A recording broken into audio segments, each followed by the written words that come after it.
هي دي الشبكه عامل خليجي بس؟ ده شبكه قليله جدا، المفروض تجيب لها جنزير دهب حبيبي عشان ننزل بالافيه. طب ايه وانا ماشي كده ليه؟ اصغر وارفع اريال شفته في مصر والله العظيم. الواد ده اهو يمكن دفع لها فلوس، يمكن بيحبوا بعض، بس هي كانت بتحب الناس الكبار جدا، يمكن جالها عقده منهم بقى بتحب الاطفال.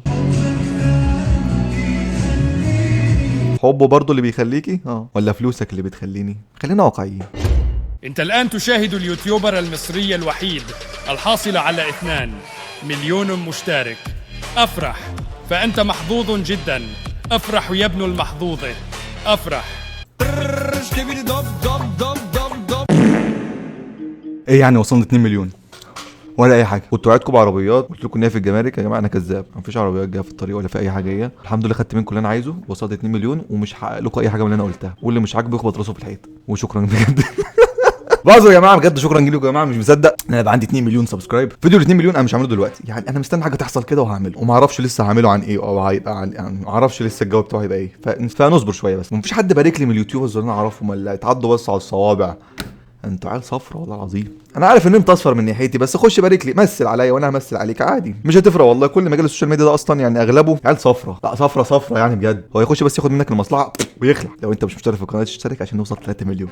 ما عادش الحاجات بسيطه، هم مليون سبسكرايب ونوصل 3 مليون. بجد يا جماعه اللي جوايا ان انا خلاص ما عادش عندي اطماع خالص في اليوتيوب. انا كنت عايز اوصل مليون، صدفه ما حصلت فوصلت لها، وصدفه ما حصلت تانية فوصلت 2 مليون، مع ان والله ما كنتش ناوي اصلا، ما كنتش مستنيها، بس لما لقيتها بتقرب ما كنتش مصدق. كل الاحوال الحمد لله الحمد لله، احنا في نعمه كبيره جدا، فربنا يديمها نعمه ويديمكم نعمه. بس خش الفيديو بتاع النهارده. فيه النهارده جوله تيك توكيه او جانب من جوانب التيك توك. عايزين 2000 لايك. حلو ماشي سهله فشخ، هيجيبوها في ساعتين. ايه ده؟ نبدا بعبد الله التشركي، يلا على طول كده بدايتها، يلا تعال. هو عامل حلاوه صح؟ انت بينت رجلك يا عبد الله، انا ما كنتش عايزك تبين رجلك للناس. اول حاجه هقول لك شكرا ومش هغلط. مؤدب ومتربي وابن ناس، بيقول لك شكرا هو مش هيغلط. اشرح لنا بقى يا بودي، انت فعلا عامل حلاوه ولا لا؟ تاني حاجه تعالى كده بص اوريك على حاجه. ايه؟ بص يا حبيبي، انا مش مشعر، انا مش مشعر يعني. ملبن يا بودي بجد، ايه الحلاوه دي؟ شوف جنينه الحيوانات فاتحه فرع تاني في رجل اهي. شوف الرجوله ده يا بودي للاسف بنتولد بيها، فانت حظك وحش بقى معلش. فمعنى ان انت رجلك ملبل كده فهرمون التستوستيرون عندك ضعيف. ذنب ان انا ما عنديش غابات السافانا في رجلي. غابات السفانه ده افيه يعني صح؟ جامد يا بودي. الشعر الكتير في رجل الشباب مش دليل على حاجه. هو عشان مش عندك، هو لو كان عندك كان هيبقى دليل على الرجوله صح، انما عشان هو مش عندك تقول لي مش دليل على حاجه. امال هو ليه موجود عندي كده بالهبل؟ امال بقى لو قلت لك شعر صدري بقى، لا استنى صدقت عيب. ده توصل لك، فيعني دي حاجه مش بايدي. بس ما تقعدش تقول دي مش دليل على حاجه، لا ده دليل على الرجوله عندك بزياده. امال بقى لو وريتك رجل التانيه، لا ده انت هتصدم. 50,000 لايك وهوريكم رجل التانيه في الفيديو الجاي. هتعملها يا البيتي. لا اله الا الله. المصران لعور تاني، مش ناقص قرف، مش ناقص قرف بجد.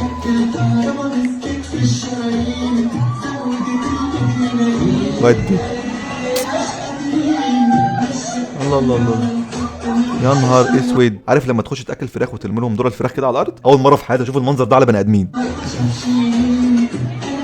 المشكله ان في ناس كبار اصلا كمان بيلموا الفلوس، يعني انتوا مش مكسوفين بجد من نفسكم؟ يعني عيالكم ماشي، اطفال صغيره مش فاهمه حاجه، لقوا الفلوس على الارض طلعوا يجروا عليها. يعني لو هتموت قوي على الفلوس ابعت ابنك يلا اجري هتلم الفلوس من على الارض كده، لكن انت بنفسك تنزلي تجيبي الفلوس من الارض، وحشه قوي. الطرحه بتاعت العروسه تقريبا اتشادت جامد، لان الفلوس نزلت على الطرحه. المعازيم فين؟ على الطرحه بتاعت العروسه. بيعملوا ايه؟ بيلم فلوس. وانت يا عم الخليج انت جاي فرح مصري بترمي فيه فلوس؟ هو حد لاقي فلوس دلوقتي؟ طبعا بيسلكوا الناس اللي على الارض دي من بعض كده، الناس كانت بتحارب على الفلوس اللي على الارض. طبعا بوسيه وحضني براحتك، انت اصلا الود ودك تعملوا تمثال بعد اللي عمله ده. حرفيا الارض اتكنست، كان الارض مليانه ما شاء الله فلوس، ما عادش فيها ولا قرش ساج على الارض كده، شفطوها. يعني لو مش هو هديه ربنا ليكي، يعني ايه اللي في حياتك هيبقى هديه ربنا؟ عايز افهم بس والنبي.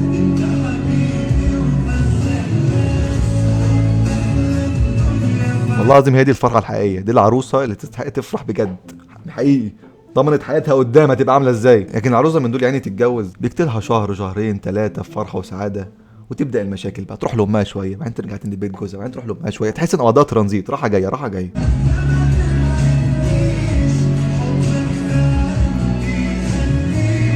حبه برضه اللي بيخليكي ولا فلوسك اللي بتخليني؟ خلينا واقعيين، انا مش بلومك ولا حاجه، ولا براحتك، انت ناصحه جدا.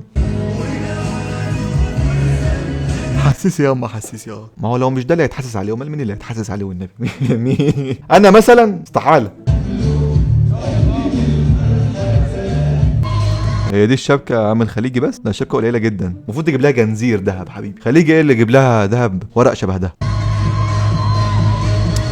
لا الذهب قليل قوي يا جماعه، ضعيف خفيف ما يوزنش ده. ايه ده؟ هي دي هديه العروسه مش الشبكه بتاعت العروسه اصلا؟ بجد دي غير الشبكه يعني. هموت اعرف دي شبكه ولا دي هديه زياده. العريس مش سعودي، العريس مصري، وكتب كتابه قدام الناس كلها في القاعة رسمي. ثانية واحدة بس، مصري ايه؟ طب لو هو مصري ليه لابس خليجي؟ وليه رمى فلوس في الفرح؟ ده في الكرول يعني عندكم في العيلة ولا ايه؟ مأذون اللي كاتب، ما كتبناش في السفارة، وهو بيرمي عليها الفلوس، هو مبسوط. ما هو جايز خليجي بس ابوه مصري وامه مصرية، هو اخد الجنسية المصرية ومعاه الجنسية الخليجية. طب هو ليه هيلبس كده اصلا؟ طب انا مش فاهم. ومامتي وهي رايحة تقول له جيب جنيه اللي هم بيقولوا عليها، مامتي رايحة تقول له انت عملت كده ليه؟ وراحت مسلمة عليه وبيساه وحضناه اللي هي هم قالوا ان مامتك قالت له حاج جنيه. بعدين بالعقل مش هتقول له حاج جنيه، تقول له هات ريال مش جنيه. انا اللي هو كبر ببنتها اكتر، بس انا ما فاهمش بقى ايه اللي هم عمالين ينزلوه وان هو ينقطك بالفلوس ده هو كده بيكبر منك. اصل النقطه دي بتنزل على الرقاصه، انا اول مره اشوف نقطه بتنزل على العروسه. معلش انا بوضح لك بس. والله وحياة ربنا رايحين تفسحوا بكره كمان، رايحين تركيا بكره خروجه كمان. هو ده العريس اللي بيتكلم ولا ما عادش؟ اشوفكم بعينيا هو صدق ان انتوا الا لا انا مش مصدق. مفيش اي حاجه، على فكره هو مش سارق عربي ولا حاجه، ده مصري عادي والله. وحياة ربنا والدتي عمال تاكل ولا في دماغها حاجه، وزي ما قلت طب لك ما تقول اسمه ايه طالما هو مصري؟ انا مش مصدق ان هو مصري لحد دلوقتي. ايا كان هو مصري ولا خليجي ما فرقتش، هو معاه فلوس فهو برنس. وكذلك العروسه انا ما عنديش اي تعليق عليها غير ان اقول ان هي ناصحه. هلو everyone. انا النهارده كنت في ناتش بيتش اهو، هو ستيل ات ذا باك جراوند اوكي. وكنت في البول وفجاه جت موظفه قالت لي you cannot use the pool عشان this is a private area، وبس اللي يقدروا ينزلوا البول هم اللي لابسين بيكينيز، لكن الحجاب is not allowed، الحجابي it's not allowed. بجد it is so فح what the hell. الحجاب are not allowed this is not fair. يعني ايه واحده محجبه زيك مش مبينه غير تقريبا 3/4 شعرها ما ينفعش تنزل عشان هي محجبه؟ يمكن هي فاكره الطاقيه دي حجاب. You have to only بس use the beach، the access للبيتش بس، البول you cannot use the pool. هو انت بتشرحي مشكلتك للكونجرس الامريكي؟ ما تتكلمي بالعربي، مش احنا مصريين اللي طردوكي من البول دول مصريين؟ اتكلمي بالعربي. المهم جت قلت لها طب جيبي لي الاونر صاحب قلت لها طب جيبي لي الاونر صاحب البول؟ ما قلتلهاش بليز جيف مي ذا اونر ان ذا بول؟ وات ذا هيل؟ ازاي ما كلمتهاش بالانجلش؟ المكان علشان انا عايزه اتكلم معاه. قالت لي يعني انت مفكره الاونر ممكن يجي لك؟ قلت لها يس انا دلوقتي الاونر ما بيجيش غير اللي بيكينيز بس، لكن محجبات زيك ذيس از امبوسيبل. مين اللي اقنعك انك محجبه او اللي اقنعك انك محجبه؟ انتوا كلكم بقى بتتبعوا ديانه ايه؟ قالت لي لا ولو ما طلعتيش انا هناديلك السكيورتي يطلعك من البول. هيطلعوكي من البول وانت مبلوله وعليكي ووتر؟ ذيس نوت فير. بجد ما شفتش كده بجد بيحصل في مصر. برافو عليكي بجد ان انت صعدت الموضوع وكبرت الموضوع. لا برافو عليك، انا لو مكانك هعمل اكتر من كده. انت الموظفه بدات تزعق في وشي. طب يعني احنا نعمل لك ايه؟ انت المفروض تقري الرولز. هو انت اصلا قبل ما تخشي ما قريتيش الرولز؟ عشان كده برضه ونرجع نقول الناس غلطانه. ما انت كان ممكن تقري الرولز وما تخشيش من الاول. ما انت لو كنت قريتي من البدايه ان ممنوع المحجبات، لكن عشان حضرتك داخله بالحجاب زي ما انت شايفه كده كنت تلاقي الحجاب اللي انت لابساه ده قبل ما تخشي اللي هو مش موجود اصلا. انا مش شايفه، انا مش عارف كلكم عمي مع بعض ولا ايه. هو فين الحجاب اللي هي لابساه اللي انتم معترضين عليه ده والنبي؟ قلت لها المفروض ان انا كنت داخله من الجيت وانا بعت لكم صورتي من الاول في ريزرفيشن وانتوا شايفين ان انا ما فيكم الاثنين ما فهمتهمش الجيت وفي ريزرفيشن، فهنعديهم ولكن الناس منها حاجه. محجبه. فا if it's not allowed ان انا اروح البول او ان انا اكسس البول، المفروض ان انتوا هتاكسسي البول ازاي؟ هاكسس البول؟ هو انت كنت رايحه انترفيو عشان تنزلي البول ولا ده؟ مش الواحد بيروح البول عادي يقلع ينزل بالبوكسر ويطلع زي الفل خلاص كده؟ هو بقى في حاجه جديده؟ بقى في انترفيو تعمله عشان تنزل البول، يا تاخد اكسس يا لا؟ الناس بتاعت ايجيبت دي عليها شويه حاجات. تقولوا لي وانا بحريتي ان انا ادخل البليس من الاول خالص او ما ادخل. البليس ده اللي هو المكان صح؟ مش المكان كان اسمه لوكيشن؟ لوكيشن يعني مكان، بليس ده يعني منطقه او اريا، او اريا هي اللي منطقه. ابو الانجليزي على اللي عايز يتعلمه. هي شي ستارتد. طب انا اعمل لك ايه؟ طب شي ستارتد يعني هي بدات تقول انا اعمل لك ايه. كان هيحصل حاجه لما تقولي هي بدات؟ لازم تقولي شي ستارتد. دي حاجه مش بايدي. انا ماليش دعوه. فقلت لها يعني الفيديو خلص ما عرفناش المشكله حلها ايه. حضرتك مستنيه يحصل ايه بعد الفيديو ده؟ مستنيه مشكله تصعد؟ مستنيه الاونر يتحبس مثلا ياخد له 6 مانثس في السجن؟ ولا مستنيه ايه؟ عايز افهم بس الفيديو ده هدفه ايه؟ بتاخد حقك يعني على الحجاب اللي انت اصلا مش لابساه اللي هم معترضين عليه؟ اللي غيظني بس الانجليزي. عارفه لو طلعت تتكلمي عادي على الفيديو هيبقى عادي مش هشوفه اصلا، لكن جمله وكلمه، لكن تقول جمله وست كلمات انجليزي، جمله و6 كلمات انجليزي. خربت البول على اللي عايز ينزل البول. مساء الخير يا مواكيس. قال ماما قال بابا وحشتوني يا اختي شويه. نزلت تحت السوق جبت كيلو بطاطس كده. الواد ده عليه ملاحظات كتير جدا كتير بجد انا مش فاهمه. مشكله الناس تقعد تشتمه او تقول له حاجه يقول اصل انا بطبخ عشان والدتي ست كبيره ما بتعرفش تطبخ. ماشي اطبخ انت، دي حاجه كويسه جدا، بر الوالدين حاجه جميله جدا، لكن ما تخليش ان انت تمسك حاجات في البيت تعملها تاثر عليك وتبقى منسون كده. مفيش ذكر بيخش في فيديو يقول مساء الخير يا مواكيس قلب ماما وقلب بابا. ايه ده؟ اظبط كده. وجبت اللهم صل على سيدنا النبي كيسين ملح. ولا هو انت حلق شنبك ليه؟ انا هربي شنبك يا جماعه بجد والله العظيم اتخانقت من الموضوع ده. لا حلق شنبك ليه يا جماعه؟ ما حدش يحلق شنبه ورب شنبكم، انا بس اللي احلقه. المشكله ان هو بيحرني وبيعرق وبحس بتلزيق فوق شنبي فبحلقه وبتخانق منه. جبت 4 اكياس صلصه. اتعلمي يا زطله يا غصار من البيع والشراء. اتعلمي يا اختي اتعلمي لما تقعدي واعملوا شو نسوانه ده لو دخل خناقه مع حد يقف يردح له ويجيبه من شعره. الله يخرب بيت التيك توك على اليوم اللي اتعمل فيه ايه. حابب يشوف عليه اشكال ما يعلم بها الا ربنا والله العظيم. على فكرة أنا نظري مش ضعيف بس برضه ما بشوفش حد. يلا يا واتش ننزل بالإفيه. طب إيه وأنا ماشي كده ليه؟ اصغر وارفع اريال شفته في مصر والله العظيم. الواد ده بيجتهد يعني اخد البنت دي ما اعرفش هو اقنعها ازاي تعمل معاها فيديوهات، بس هي عايزه تتشهر باي حاجه. ليه طب وسط بيرقص كده ليه؟